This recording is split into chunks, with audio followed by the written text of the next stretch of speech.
Yung, kalian harus wajib tahu beberapa fakta yang menarik tentang hubungan Aceh dan juga Indonesia. Yang pertama, Aceh pernah membelikan pesawat pertama untuk Indonesia, yaitu RI-001 Selawah Cikal Bakal Garuda Indonesia. Dan yang kedua, ternyata emas Monas itu bukan berasal dari Aceh, tetapi dari Bengkulu. Hai, selamat datang di Cerita Siung.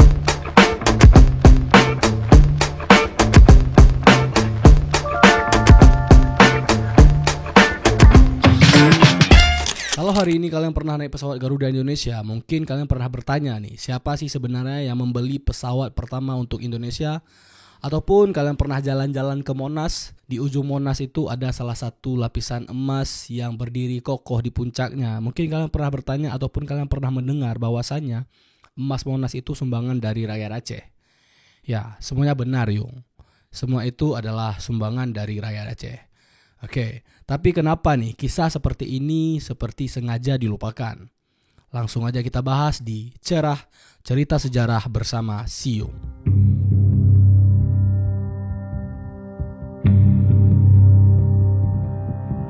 Tahun 1948, tepat 3 tahun setelah Indonesia merdeka, Republik Indonesia ini nyaris hampir lumpuh, Yung. Dikarenakan adanya serangan agresi militer Belanda yang kedua menyerang Indonesia. Serangan militer Belanda ini dilancarkan terhadap Indonesia dengan tujuan untuk menduduki Yogyakarta yang pada saat itu sedang menjadi ibu kota negara Indonesia, dan Belanda ingin menghancurkan pemerintahan Indonesia. Tapi di tengah kekacauan Republik Indonesia ini sedang digempur agresi militer yang kedua, ada sebuah wilayah di ujung barat Indonesia, yaitu Aceh, justru jadi tulang punggung penyelamat negara ini. Dan dari sanalah lahir sebuah kisah RI-001 Selawah, pesawat pertama Indonesia.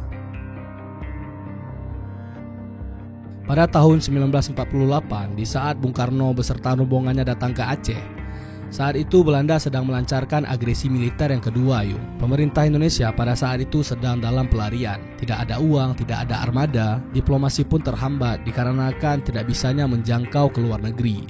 Pada 6 Juni 1948, tepat pada pukul 14.00 waktu Indonesia Barat, Presiden Soekarno dijamu oleh Gasida, yaitu Gabungan Saudagar Indonesia Daerah Aceh, di Aula Aceh Hotel di sisi selatan Masjid Raya Baitur Rahman. Di dalam pertemuan ini, Presiden Soekarno meminta rakyat Aceh untuk mempertahankan kemerdekaan Indonesia, dikarenakan Aceh ini sebagai satu-satunya daerah di Indonesia yang tidak bisa dimasuki oleh tentara sekutu pada agresi militer Belanda yang kedua. Dan ini merupakan modal untuk mempertahankan kemerdekaan bangsa ini. Nah, maka dari itu Soekarno meminta kepada tokoh masyarakat Aceh untuk memberikan dukungan sepenuhnya terhadap kemerdekaan Indonesia. Pada saat itu, Bung Karno berdialog dan juga berdiskusi dengan salah satu tokoh pergerakan Aceh, yaitu Tengku Nyang Arif, dan juga beberapa saudagar-saudagar Aceh lainnya seperti Teku Markam, Haji Majid Ibrahim, Hasan Saleh, Teku Gayu, dan juga Daud Bereh pada masa itu sebagai pemimpin Aceh. Tidak lama setelah pertemuan itu, sebuah panitia penggalangan dana dibentuk oleh pemerintah Aceh di bawah Gubernur Militer Daerah Istimewa Aceh pada saat itu dipimpin oleh Teku Daud Bereh. Rakyat Aceh menyumbang bukan hanya sekedar uang tunai, akan tetapi mereka juga memberikan emas, hasil panen, bahkan menjual ternak beserta tanah mereka untuk memberikan sumbangan kepada Indonesia. Dengan sangat luar biasanya rakyat Aceh hanya dalam waktu hitungan hari, dana sebesar $120 Malaya pun terkumpul. Jumlah itu kalau dikurskan sekarang sekitaran miliaran rupiah lah, Kalian bayangkan sumbangan rakyat Aceh sebanyak itu untuk Indonesia. Dan dari hasil sumbangan itulah dibelilah sebuah pesawat Dakota DC-3 dari Singapura. Dan untuk menghargai pemberian dari Aceh, Soekarno ini memberikan nama untuk pesawat ini RI-001 dan RI-002 Selawah.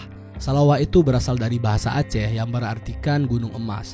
Dan Selawah itu juga merupakan salah satu gunung yang berada di Aceh. Kalian bayangin aja di saat Soekarno datang meminta pesawat untuk Indonesia, Aceh langsung memberikan 2 sekaligus pesawat untuk Indonesia demi untuk kemajuan kemerdekaan negaranya sendiri.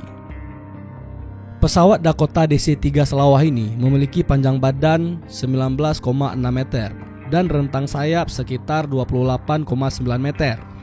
Ditenagai dua mesin Pratt dan Whitney, berbobot sekitar kurang lebih 8 kg dan mampu terbang dengan kecepatan maksimum 346 km per jam. Oke, kalau udah bahas pesawat RI-001 Selawah ini, mungkin ada satu nama yang pernah terlintas di telinga kalian ataupun yang tidak asing lagi di telinga kalian. Nama beliau adalah Nyak Sandang. Nyak Sandang ini merupakan salah satu warga Aceh.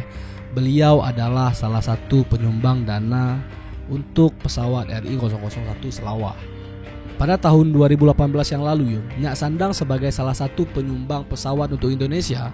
Pada masa itu ia berusia 91 tahun dan bertemu dengan Presiden Indonesia yaitu Bapak Joko Widodo pada hari Rabu 21 Maret 2018. Kepada Bapak Presiden Jokowi, dia menunjukkan sebuah surat obligasi pemerintah Indonesia pada tahun 1950 yang lalu yang berisi tentang bukti pemberian uang untuk pembelian pesawat Indonesia pada masa itu. Dan Nyak Sandang pun bercerita bahwasannya pada tahun 1948 yang lalu, di saat Soekarno datang ke Aceh dalam misi mencari dana untuk pembelian pesawat pasca kemerdekaan Republik Indonesia, kala itu Nyak Sandang berusia 23 tahun yo. Dia pun berinisiatif untuk menjual sepetak tanah beserta emas 10 gram yo. Dari penjualan tanah beserta emas tersebutlah Nyak Sandang mendapatkan uang sekitaran 100 rupiah. Dan uang itulah yang diberikan untuk membantu membeli pesawat RI-001 Selawah. Kalian bayangin aja yo, uang 100 rupiah dulu bisa membantu untuk membeli pesawat. Coba aja kalau kita kurskan dengan rupiah yang sekarang, itu nominal berapa ya? Buat kalian yang tahu boleh komen di bawah. Kira-kira aja yo. Ada beberapa poin yang harus wajib dicatat di dalam sejarah RI-001 Selawah ini. Yang pertama, sumbangan rakyat Aceh. Pesawat ini dibeli dari dana sumbangan rakyat Aceh yang dikumpulkan pada tahun 1948 dengan inisiatif dari tokoh-tokoh Aceh. Yang kedua, nama Selawah. Pesawat ini diberi nama Selawah yang dalam bahasa Aceh berarti gunung emas sebagai simbol dari pengorbanan dan semangat gotong royong rakyat Aceh. Selawah ini merupakan salah satu gunung yang ada di daerah Aceh tersebut. Yang ketiga, peran penting. Pesawat RI-001 ini digunakan dalam berbagai misi penting, termasuk membawa senjata, mesiu, dan obat-obatan, serta menghubungkan pemerintah pusat di Yogyakarta dengan PDRI, di Suliki dan Kutaraja saat agresi militer yang kedua. Yang keempat, cikal bakal penerbangan komersial. Pesawat ini menjadi dasar berdirinya Indonesia Airways, perusahaan penerbangan komersil pertama di Indonesia yang kemudian menjadi cikal bakal Garuda. Yang kelima, ada monumen RI-001 Selawah. Monumen dari RI-001 Selawah ini ada dua lokasi yo. Yang pertama berada di lapangan Belang Padang yang ada di Banda Aceh, dan yang kedua ada di Taman Mini Indonesia Indah yang berada di Anjungan Aceh. Dan poin yang terakhir adalah penerbangan komersial pertama di Indonesia. Pesawat RI-001 Selawah ini mencatat sejarah sebagai pesawat yang melakukan penerbangan komersial pertama di Indonesia. Pesawat ini bukan hanya sekedar alat transportasi, tapi juga dijadikan alat diplomasi menghubungkan pemimpin Republik Indonesia yang sedang bergerilya pada masa itu. Selawah adalah tulang punggung mobilitas negara di saat dunia meragukan keberadaan Indonesia. Tanpa pesawat ini, misi diplomasi ke luar negeri bakalan lumpuh.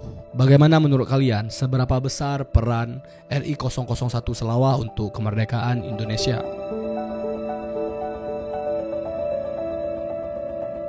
Oke, setelah kita bahas RI-001 Selawah sumbangan dari rakyat Aceh untuk Indonesia, rasanya tidak lengkap kalau kita tidak membahas sejarah dari Monas, yang katanya nih emas Monas itu berasal dari rakyat Aceh. Oke, langsung aja kita bahas di sejarah Monas. Monumen Nasional ataupun yang biasa dikenal dengan Monas yang berada di jantung ibu kota Jakarta. Monas ini diresmikan pada tanggal 17 Agustus pada tahun 1961 oleh Presiden pertama Indonesia yaitu Soekarno. Monas ini dibangun oleh dua orang arsitek yang bernama Sudarsono dan juga Frederick. Monumen ini berbentuk tugu dengan bagian puncak yang berbentuk lidah api. Nah, lidah api ini sendiri Yung menjadi sebagai simbol semangat perjuangan bangsa. Ada fakta menarik nih Yung, lidah api yang berada di ujung Monas tersebut terbuat dari perunggu yang dilapisi oleh emas murni. Lantas, dari mana nih emas murni Monas itu berasal? Ada yang bilang emas Monas itu berasal dari Aceh, punya Aceh, sumbangan rakyat Aceh. Oke, langsung aja lah kita bedah ya. Dari mana sebenarnya emas Monas ini berasal? Menurut dari informasi yang aku baca ya Yung, emas tersebut berasal dari Desa Labong Tandai, Kecamatan Napal Putih, Kabupaten Bengkulu Utara, Provinsi Bengkulu. Desa ini memang terkenal akan tambang emasnya dari sejak dulu hingga sampai saat ini. Dan tambang emas ini sendiri pun masih menjadi mata pencarian bagi warga desa tersebut. Meskipun emas Monas ini berasal dari Bengkulu Yung, tapi penyumbang terbesar emas Monas ini berasal dari Aceh. Beliau adalah Teku Markam, merupakan salah satu pengusaha besar yang berasal dari Aceh Yung. Mungkin kalian pasti bertanya nih, siapa sih sebenarnya Teku Markam ini? Setajir apa sih Teku Markam ini? Sampai Teku Markam ini bisa menyumbangkan emas sebanyak itu untuk Monas. Teku Markam ini seorang pengusaha keturunan Uli Balang ataupun yang biasa dikenal dengan Kepala Daerah dalam Kesultanan Aceh. Ia dikenal karena peran pentingnya dalam pembangunan Monas Yung. Meskipun nama dia itu tidak sepopuler nama dari arsitek Monas tersebut. Selain menyumbangkan emas Yung, Teku Markam ini juga berperan penting dalam kegiatan sosial dan juga ekonomi lainnya. Salah satunya nih Yung, Teku Markam ini juga terlibat dalam pembebasan lahan untuk kompleks olahraga Senayan dan dukungan untuk konferensi Asia Afrika pada masa itu Yung. Namun siapa sangka nih Yung, di tengah kedekatannya dengan Presiden Soekarno justru membawa sebuah masalah di masa Orde Baru yang mengakibatkan dia ditangkap dan perusahaannya itu disita oleh pemerintah.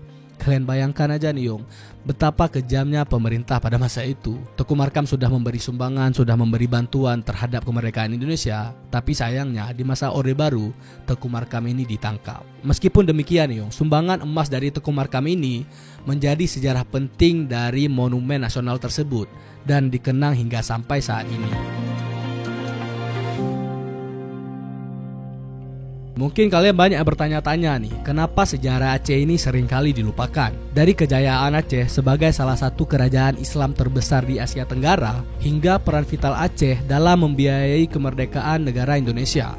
Semuanya seolah hanya dijadikan catatan kaki oleh Indonesia. Lalu, siapa yang diuntungkan di dalam kelupaan ini? Dan siapa nih yang merasa dirugikan dalam peristiwa ini? Mungkin bisa jadi kita nih Yung, kita yang sekarang tumbuh tanpa tahu ada daerah ataupun tanah yang merelakan memberikan segalanya demi sebuah kemerdekaan bangsa, tapi tidak pernah sama sekali diberi tempat dalam narasi Indonesia. Bahkan kita tidak pernah diajarkan bahwasannya Aceh itu pernah berdiri gagah sebagai pintu masuk peradaban, ilmu dan diplomasi internasional. Dan sekarang kita hanya bisa menyaksikan generasi muda tumbuh tanpa mengenal siapa dirinya sebenarnya, tanpa mereka tahu bahwasannya tanah ini pernah berdarah demi harga diri. Lalu, bagaimana mungkin sebuah bangsa itu bisa kuat kalau bagian dari bangsa ini pun dilupakan? Dan bagaimana kita bisa melangkah ke depan kalau bagian masa lalu yang begitu berharga justru dilupakan? Mungkin inilah saatnya kita bertanya nih apakah sejarah Aceh itu sengaja dilupakan atau kita sendirinya nih tidak mau mencari tahu kebenarannya itu seperti apa? Coba renungkan baik-baik nih kalau bukan kita nih yang mengingatkan betapa besar sejarah Aceh untuk Indonesia, siapa lagi? Oke, sekarang aku pengen tahu nih pendapat kalian itu seperti apa. Menurut kalian kenapa nih sejarah Aceh seolah dikaburkan dari narasi besar bangsa ini? Apakah kalian percaya ada kesenjangan ataupun kemunafikan dari semua ini? Ataupun kita sendiri nih yang terlalu pasif menjaga sejarah daerah kita? Silakan tulis pendapat kalian di kolom komentar, karena sejarah tidak akan hidup kalau tidak ada yang peduli untuk memperjuangkannya. Pesawat pertama Indonesia dari rakyat Aceh. Emas di puncak Monas pun juga dari rakyat Aceh. Lantas, kenapa nih Aceh Tuhan lupakan? Oke, cukup sekian. Boleh dikoreksi kalau aku ada salah. Jangan lupa like, comment, share, dan subscribe channel ini biar kita bisa berbagi cerita selanjutnya. Oke, sampai jumpa di peristiwa-peristiwa selanjutnya. Bye.